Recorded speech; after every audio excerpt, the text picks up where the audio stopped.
दोस्तों, पिछले पार्ट में हमने एक्स माकिना की डिटेल्ड कहानी के बारे में जाना था कि कैसे एवा अपनी इंटेलिजेंस, कॉन्शियसनेस और सेक्सुअलिटी का इस्तेमाल करके नेथन की फैसिलिटी से निकलने में कामयाब हुई थी। ये वीडियो आप आई बटन में देख सकते हैं और इसका लिंक मैं डिस्क्रिप्शन में भी डाल दूंगा। आज की वीडियो में हम बात करेंगे इस फिल्म के टाइटल, सिंबोलिज्म और इसकी कुछ अहम चीजों के बारे में, जैसे क्योको, केलब, एवा, कॉन्शियसनेस और बाकी रेफरेंसेस के बारे में। इन सब चीजों से आप इस फिल्म को और बेहतर तरीके से समझ पाएंगे। ये सब जानने के लिए इस वीडियो को एंड तक देखिएगा और ऐसी ही दिलचस्प मूवीज के बारे में जानने के लिए इस चैनल को सब्सक्राइब करके बेल आइकन को जरूर दबा दीजिए। तो चलिए वीडियो शुरू करते हैं। हेलो दोस्तों, मेरा नाम है अमन और आप देख रहे हैं सिनेमैटिक ज्ञान। Let's get started.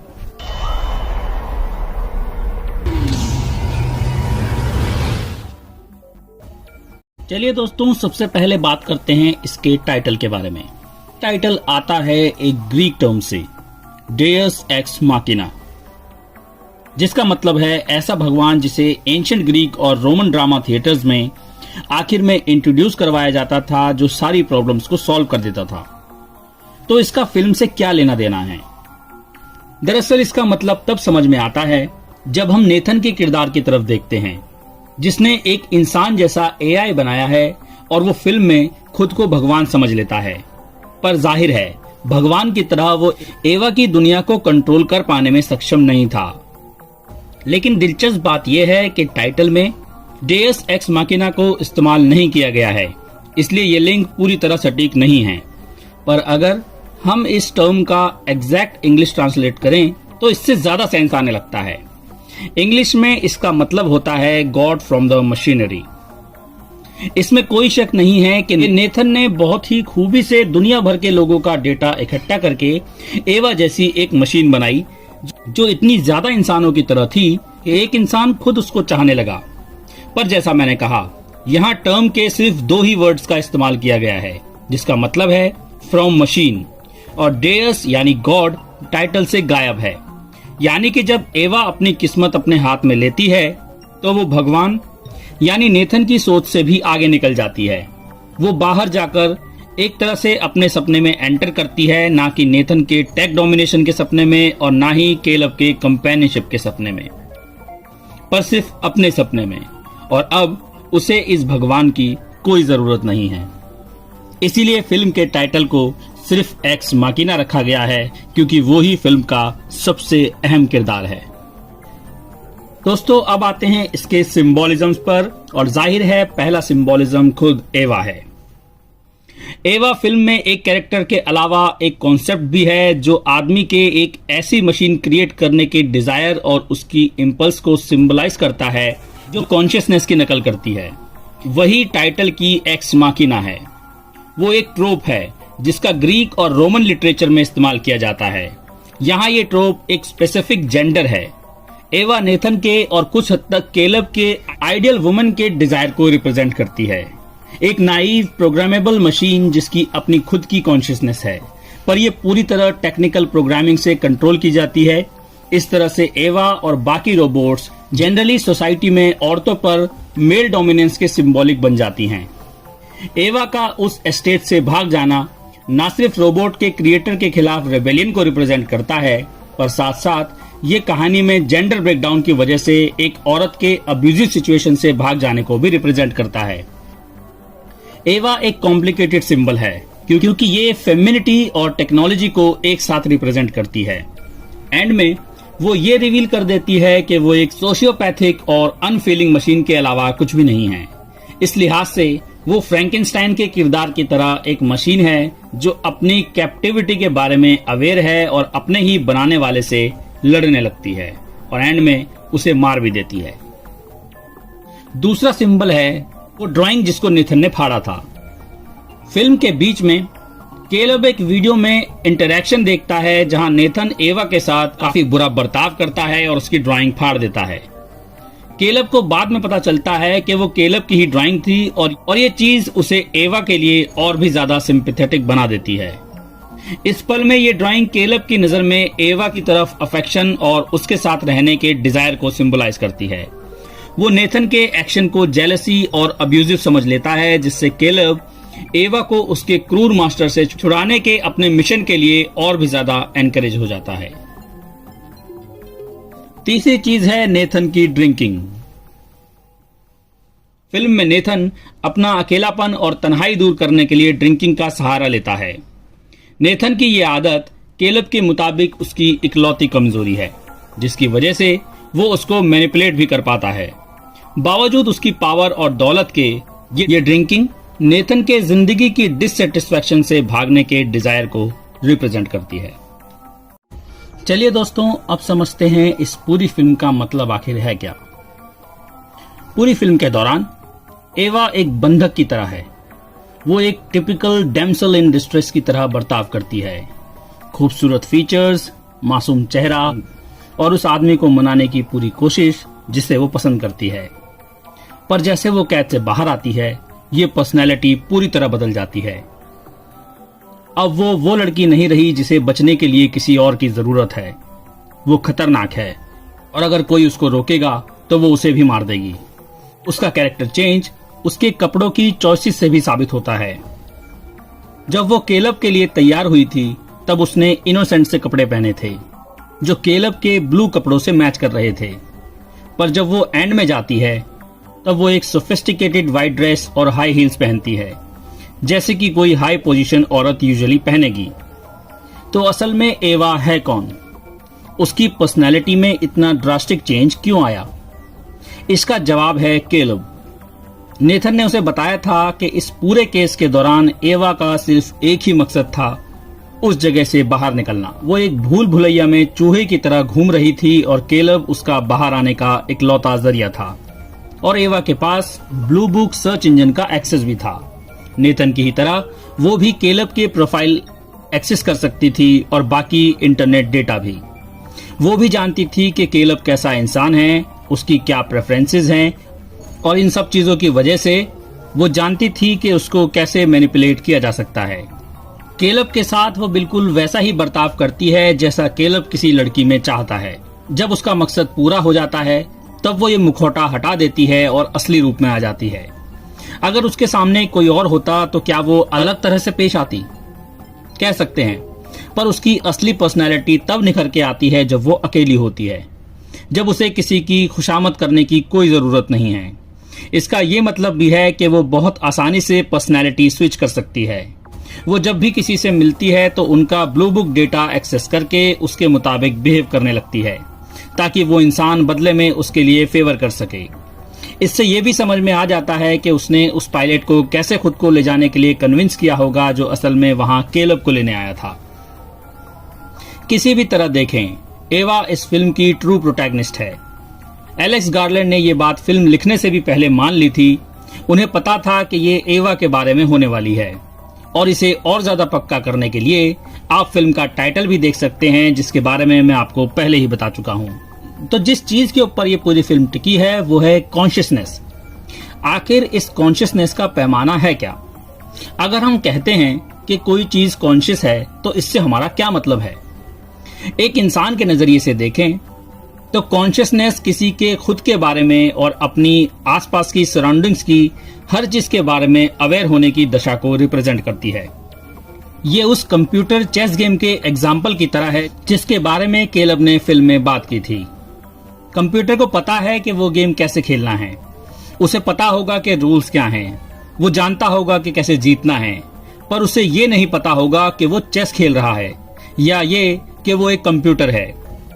कॉन्शियसनेस इस बात से जाहिर होती है जिसमें आप जानते हैं कि आप कौन हैं या आप क्या हैं।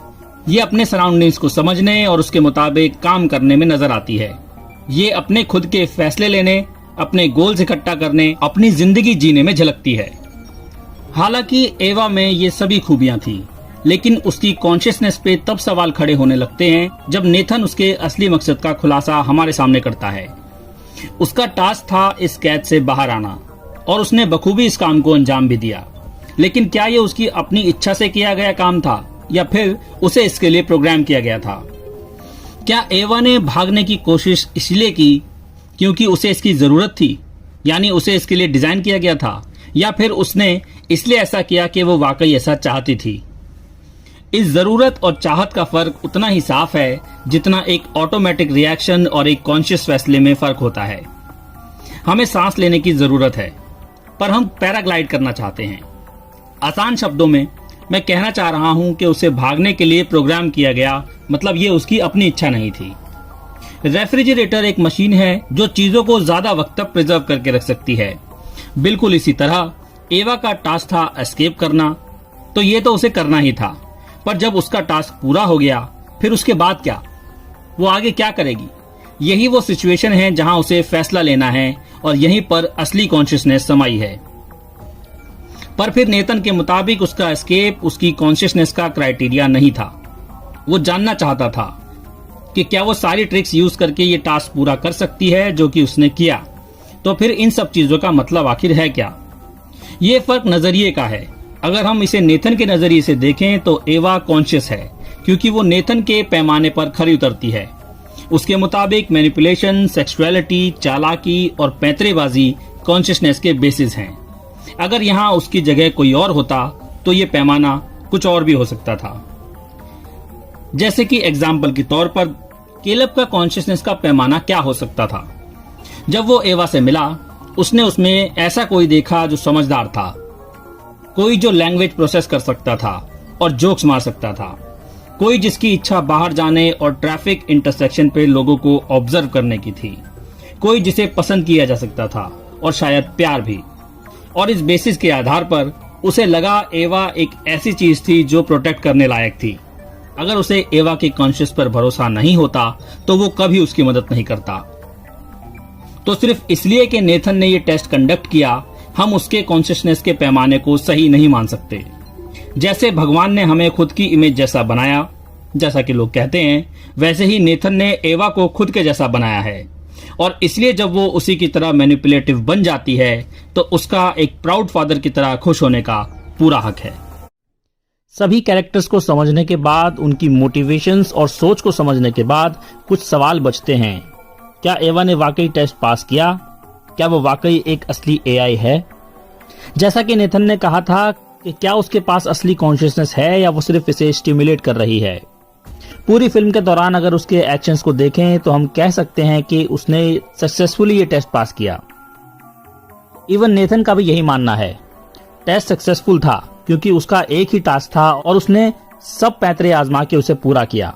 ये ह्यूमन नेचर होता है, अलग अलग लोगों के सामने अलग अलग बर्ताव करना, फिर ये कॉन्शियसली हो या सबकॉन्शियसली हो। जब हम चाहते हैं कि कोई हमें पसंद करे तो हम उसी हिसाब से बिहेव करते हैं। जब कोई हमें नहीं देख रहा होता तब हम अलग ढंग से बिहेव करते हैं।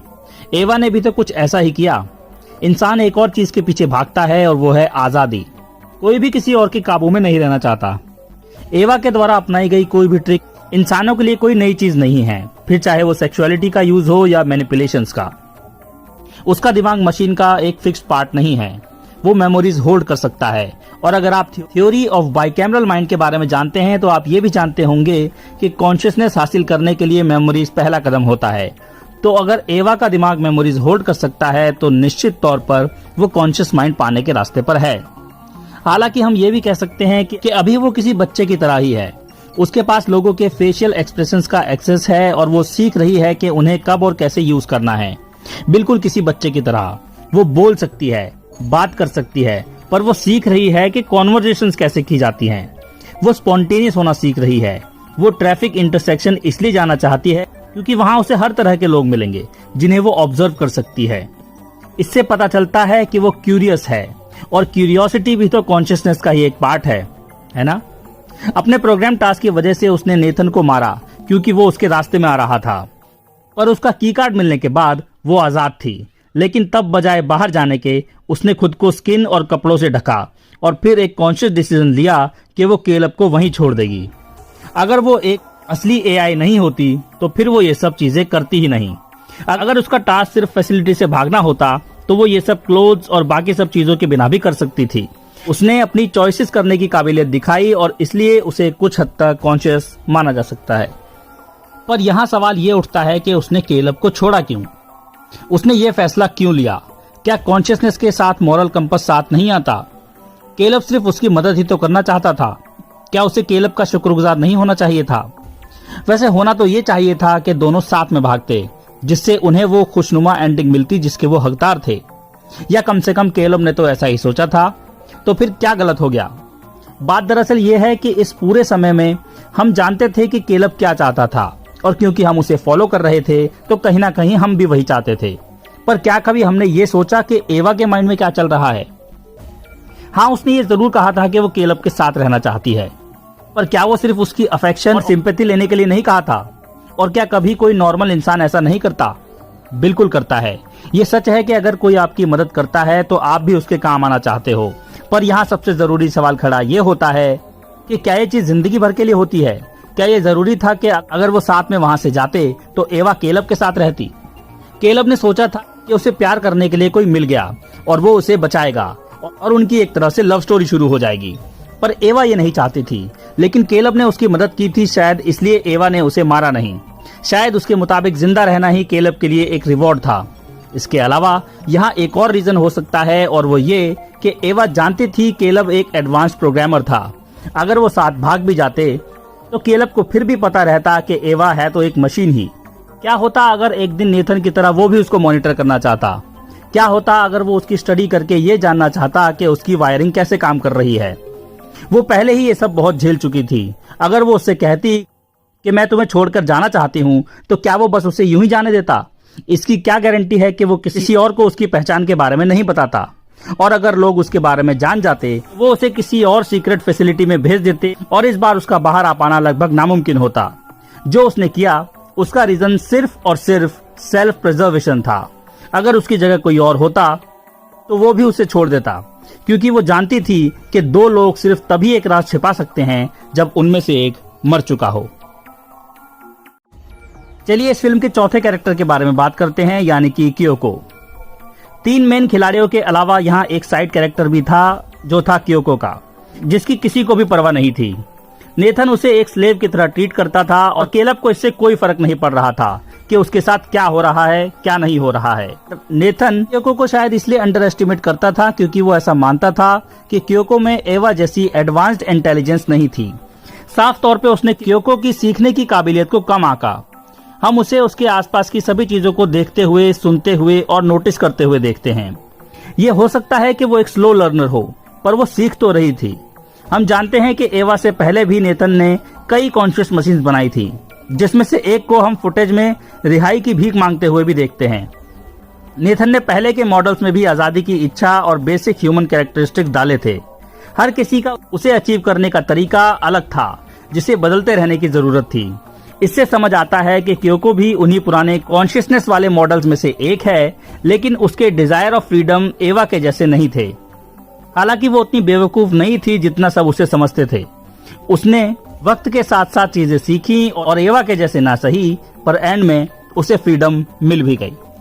चलिए अब बात करते हैं इस फिल्म और बाइबल से जुड़ी सिमिलैरिटीज के बारे में और बाकी चीजों के बारे में जो हमारे दिमाग से आसानी से स्किप हो सकती हैं।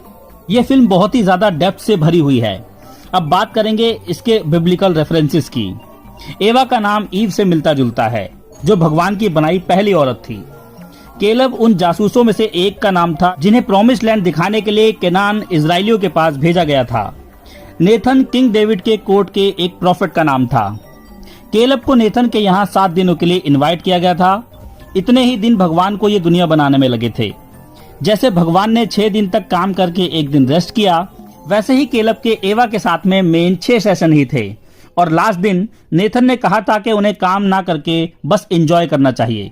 नेथन की जगह बहुत सारे ग्रीन वेजिटेशन और खूबसूरत नेचर से भरी हुई थी।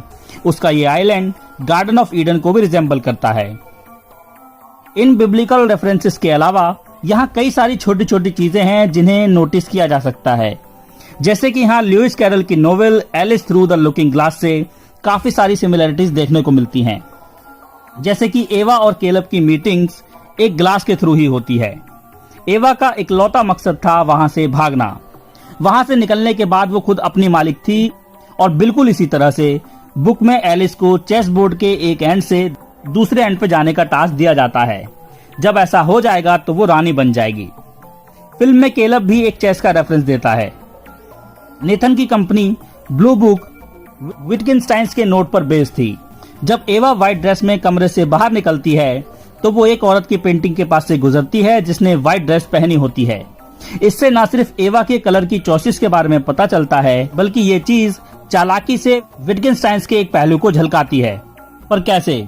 क्योंकि ये पेंटिंग खुद उनकी सिस्टर ने पेंट की थी। पेंटिंग से एक और दिलचस्प बात याद आती है जिसे इस फिल्म में सबसे ज्यादा बार दिखाया गया है, और वो है जैक्सन पोलक की ड्रिप पेंटिंग। जब एवा को आजादी मिल जाती है और जब वो नई दुनिया में जाने के लिए तैयार होती है, तब उसके सारे एक्शंस एक कॉन्शियस फैसले के तहत ही होते हैं। जब नेथन केलब को ह्यूमन ब्रेन के बारे में समझाने की कोशिश करता है, तब वो उसे जैक्सन पोलक की ड्रिप पेंटिंग दिखाता है। इस पेंटिंग को एवा के कॉन्शियसनेस के साथ रियल कॉन्शियसनेस को डिस्क्राइब करने के लिए यूज किया गया है।